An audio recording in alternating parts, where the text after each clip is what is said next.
یا علی یا عظیم یا غفور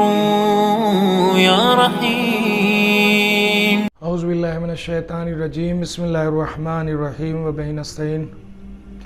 الحمدللہ رب العالمین، والصلاة والسلام علی سید الانبیاء والمرسلین ابی القاسم محمد،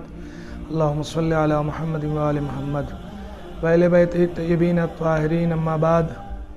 فقط قال اللہ سبحانہ تبارک و تعالی وقول الحق، بسم اللہ الرحمن الرحیم، یا ایہا الذین آمنوا کتب علیکم الصیام کما کتب علی الذین من قبلکم لعلکم تتقون۔ قرآن کا ارشاد گرامی ہے کہ اے صاحبان ایمان، روزہ تم پر فرض ہے اسی طرح جس طرح پچھلی امتوں پر فرض تھا، اور یہ روزہ اس لیے فرض کیا گیا ہے کہ تم شاید متقی اور پرہیزگار بن جاؤ۔ روزہ اللہ کے حکم سے اذان صبح سے لے کر مغرب کی اذان تک 9 ایسی چیزوں کا جس کا فقہ کی کتابوں میں ذکر ہے، پرہیز کرنا اور بچنا، جیسے کھانا پینا سے بچنا، یا اسی طریقے سے جو ہے وہ گرد و غبار غلیظ کا حلق میں داخل کرنا، ائمہ پر بہتان باندھنا یا مجنب ہونا، البتہ استمنا یعنی مطلب یہ ہے کہ جان بوجھ کر منی کو نکالنا،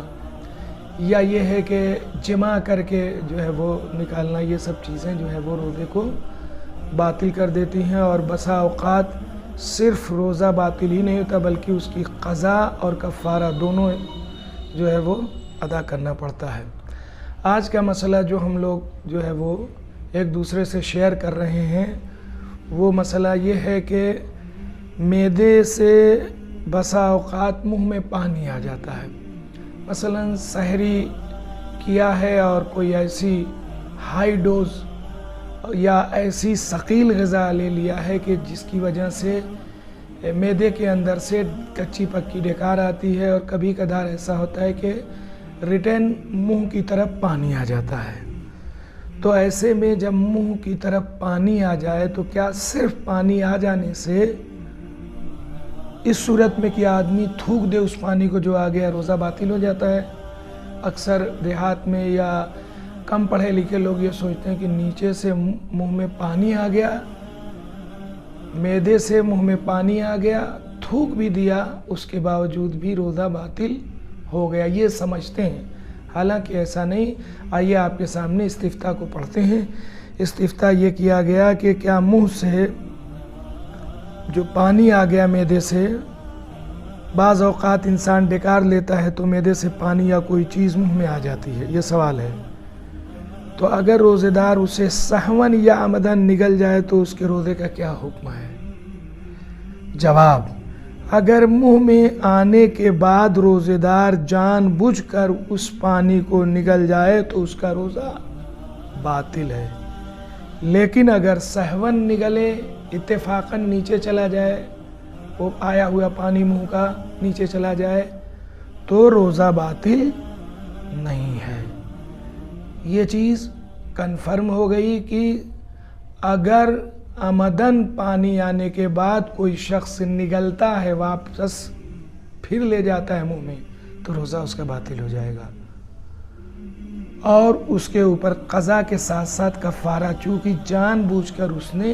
اس پانی کو پھر سے جو ہے وہ حلق کے نیچے اتارا۔ لیکن اگر پانی آ گیا اور تھوک دیا تو اس سے اوپر کچھ نہیں ہے، روزہ بھی اس کا صحیح ہے، کیونکہ یہ ہمارے اختیار سے باہر ہے، یہ اپنے آپ آیا پانی، ڈائجیشن کی گڑبڑی کی وجہ سے آیا، معدے میں کسی طرح کی ثقالت کی بنیاد پر آیا، تو ہمارا کیا اختیار ہے اس میں؟ بالکل اس کی مثال ویسے ہی کہ جیسے ہم سو رہے تھے، یہی منی احتلام کی شکل میں دن میں نکل گئی تو ہم کیا کر سکتے ہیں؟ اختیار ہی نہیں ہے، ہمارا روزہ صحیح ہے، روزہ باطل نہیں ہے۔ لیکن اگر یہی چیز اذان سے پہلے یعنی رات میں کسی وقت چاہے ہم نے یعنی جمع کر کے یہ نکالا ہو،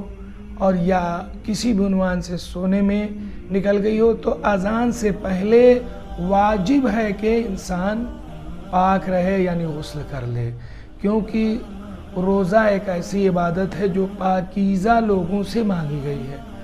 اور پاکیزگی کا مطلب یہ ہے کہ نجاست نہ ہو۔ اگر نجس ہو کوئی شخص تو غسل کر لے، نہا لے اذان سے پہلے، مگر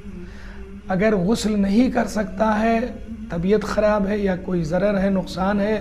پانی کے استعمال کا، یا پانی ہی نہیں مل رہا ہے، پانی آیا ہی نہیں، بہت سی جگہ ایسی دقت ہوتی ہے، پانی کی کمی ہے، بہت مشکل ہے پانی کا ملنا، یا ایسا ہے کہ پانی ہے لیکن اتنا وقت نہیں ہے کہ غسل آدمی کرے، تو کیا کرے؟ تیمم کر لے، اور تیمم کرنے کے بعد جھگتا رہے تاکہ انسان کا تیمم نہ ٹوٹے، اور جب تیمم نہیں ٹوٹے گا تو پاکی کی حالت میں رہے گا، اور تیمم ٹوٹتا ہے نیند سے، ریا خارج ہو جانے سے، جیسے وضو ٹوٹتا ہے۔ تو اسی طریقے سے یہ ہے کہ اگر آمدن نگلتا ہے تو اس شخص کا روزہ بھی باطل ہے اور اس کے ساتھ ساتھ کفارہ بھی ہے، لیکن اگر منہ سے آیا ہوا پانی تھوک دیتا ہے تو اس پہ کوئی دقت نہیں ہے۔ صلی اللہ علیہ محمد وآلہ